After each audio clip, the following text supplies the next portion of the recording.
सोनम ने जुर्म कबूल किया। राज कुशवाहा को हवाला के जरिए पैसे मिले। जितेंद्र रघुवंशी मास्टरमाइंड हो सकता है। सोनम का भाई खुद बहन को फांसी दिलवाना चाहता है। राज कुशवाहा तो सिर्फ मोहरा, असली मास्टरमाइंड कोई और निकला। दोनों को पैसे की कमी नहीं थी, लेकिन राज कुशवाहा केवल सोनम के घर का एक नौकर था। सोनम के भाई गोविंद ने बताया कि सोनम ने जो भी प्लानिंग की उसमें राज सिर्फ उसकी मदद करता था। राज सोनम को दीदी कहकर बुलाता था और हमारे घर पर बैठकर उसने सोनम से राखी भी बंधवाई थी। हमेशा 24 घंटे सिर्फ दीदी दीदी बोलता था।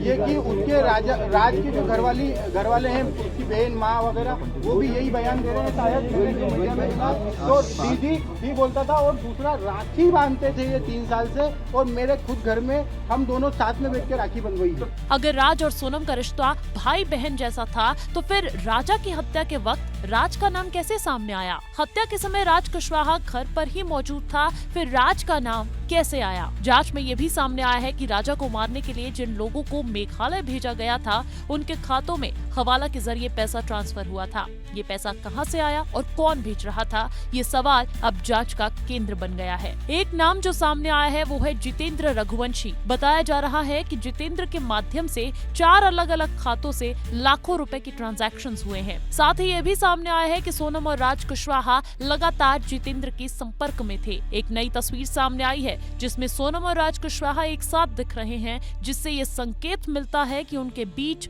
रिश्ता सिर्फ मालिक और नौकर का नहीं था। जब एसआईटी ने सोनम और राज कुशवाहा को आमने सामने बैठाकर पूछताछ की तो बड़ा खुलासा हुआ। पूछताछ के दौरान पुलिस ने 42 सीसीटीवी फुटेज, खून से सनी जैकेट, सोनम का रेनकोट और अन्य अहम सबूत सामने रखे। इन सबूतों को देखकर सोनम टूट गई क्योंकि उसके पास कोई जवाब नहीं था। सबूतों को देखकर सोनम टूट गई तब उसने कबूल कर लिया कि उसने राज कुशवाहा और 3 सुपारी किलर्स के साथ मिलकर राजा की हत्या की योजना बनाई थी। हालांकि सोनम ने ये स्वीकार नहीं किया कि वो राज से प्रेम करती थी या उससे शादी करना चाहती थी। राज कुशवाहा के परिवार का कहना है कि उनका बेटा सोनम से प्यार नहीं करता था और न ही कभी उसने ऐसा कुछ बताया। वहीं सोनम के परिवार का कहना है कि वो राज को भाई मानती थी और उसे राखी भी बांधती थी। सोनम के भाई गोविंद ने ये भी कहा है कि उसकी बहन मांगलिक थी और शायद उसी दोष को शांत करने के लिए उसने राजा से शादी की और फिर उसे मरवा दिया। वो कहता है कि अगर उसकी बहन दोषी है तो उसे वो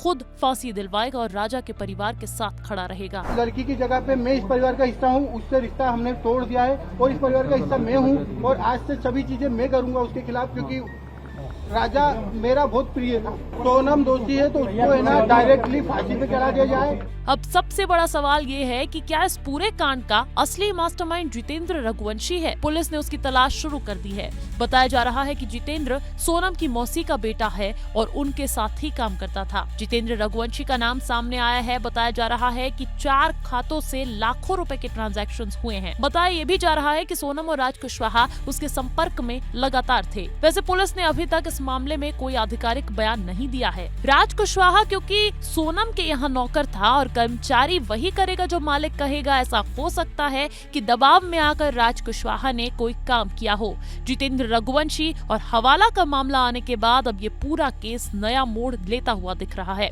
हर सच्चाई से पर्दा हटेगा, बस हमारे साथ जुड़े रहें। धन्यवाद।